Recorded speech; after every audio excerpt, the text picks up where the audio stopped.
इस विशेष वीडियो में हम शूट सिस्टम या तने के विवरण को देखेंगे। अब तने की परिभाषा से शुरू करते हैं।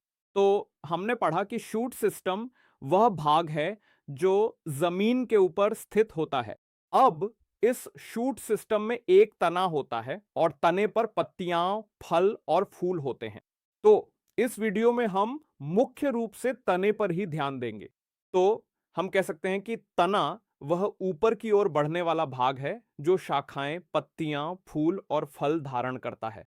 अब यह तना यह प्लम्यूल से उत्पन्न होता है। यहां ध्यान देने वाली बात यह है कि यदि हम जड़ की बात करें तो वह रेडिकल से निकलती है और तना बीज के प्लम्यूल से निकलता है।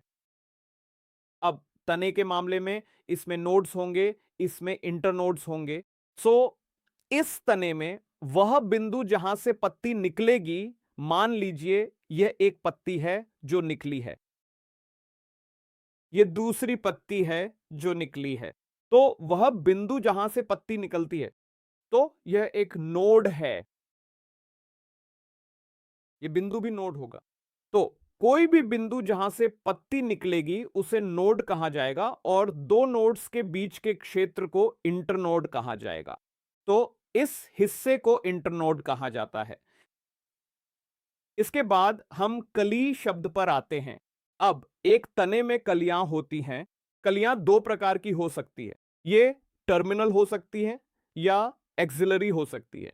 तो अगर कली तने के सिरे पर मौजूद है तो हम उसे टर्मिनल कली कहेंगे, और अगर कलियां यहां पार्श्व भागों पर मौजूद हैं तो हम उन्हें एक्सिलरी कली कहेंगे।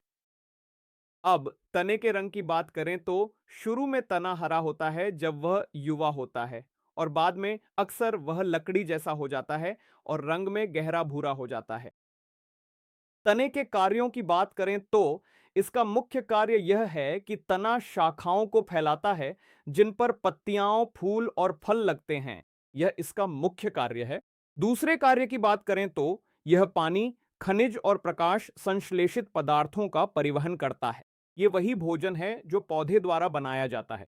तीसरा, तना ऐसे कार्य भी करता है जैसे भोजन का भंडारण, सहारा देना, सुरक्षा, प्रकाश संश्लेषण और वनस्पतिक जनन। तो हम कह सकते हैं कि ये वे कार्य हैं जिनके लिए तना अपने आप को रूपांतरित करता है और ये कार्य करता है। तो हम तने के इन रूपांतरणों को एक एक करके देखेंगे। तो कुल मिलाकर हम तने के 5 रूपांतरणों को देखेंगे, और पहला है, जैसा कि हमने यहां देखा है, भोजन का भंडारण। दूसरा रूपांतरण है सहारा देना। दूसरा रूपांतरण है सुरक्षा। चौथा और पांचवां रूपांतरण यानी प्रकाश संश्लेषण और फैलाव तथा वनस्पतिक जनन हम अन्य वीडियो में देखेंगे। अब यहां 3 रूपांतरणों के साथ पहला रूपांतरण है भोजन का भंडारण। तो इस मामले में तना आरक्षित भोजन को संग्रहित करेगा। उदाहरण के लिए आलू के भूमिगत तने होंगे, अदरक, हल्दी के भी भूमिगत तने होंगे, जमीकंद के भी भूमिगत तने होंगे जिसे अमोर्फोफैलस और कोलोकेसिया कहा जाता है। तो इन सभी मामलों में इसका कार्य भंडारण है। अब जब तना यह विशेष भंडारण कार्य करता है तो यह दीर्घायु अंग के रूप में भी कार्य करता है।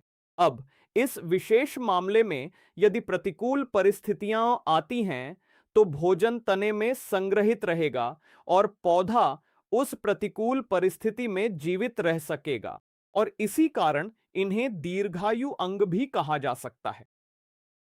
दूसरे रूपांतरण की बात करें जो है सहारा, तो इस मामले में पार्श्वकली एक्सिलरी बड्स। तो पार्श्वकलियां रूपांतरित होंगी और ये लता टेंड्रिल्स बनाएंगी। तो लताएं पतली और सर्पिल रूप से कुंडलित संरचनाएं होती हैं और ये संरचनाएं पौधे को चढ़ने में मदद करती हैं और इसी तरह यह सहारा प्रदान करती हैं। अब ये लताएं तने से बनती हैं, तने का रूपांतरण होती हैं और इसी कारण हम इन्हें तना लता, स्टेम टेंड्रिल्स कहते हैं। अब सामान्य उदाहरण हैं लौकी वर्ग के पौधे जैसे खीरा, कद्दू, तरबूज आदि। यहां तक कि अंगूर की बेलों में भी ये तना लताएं होती हैं। अब तीसरे कार्य की ओर बढ़ते हैं जो है सुरक्षा। सुरक्षा के मामले में फिर से वहां बगल की कलियां एक्सिलरी बड्स होंगी और ये बगल की कलियां रूपांतरित होकर कांटे बना लेंगी। अब कांटे वे संरचनाएं हैं, नुकीली संरचनाएं, जो इस तरह दिखती हैं।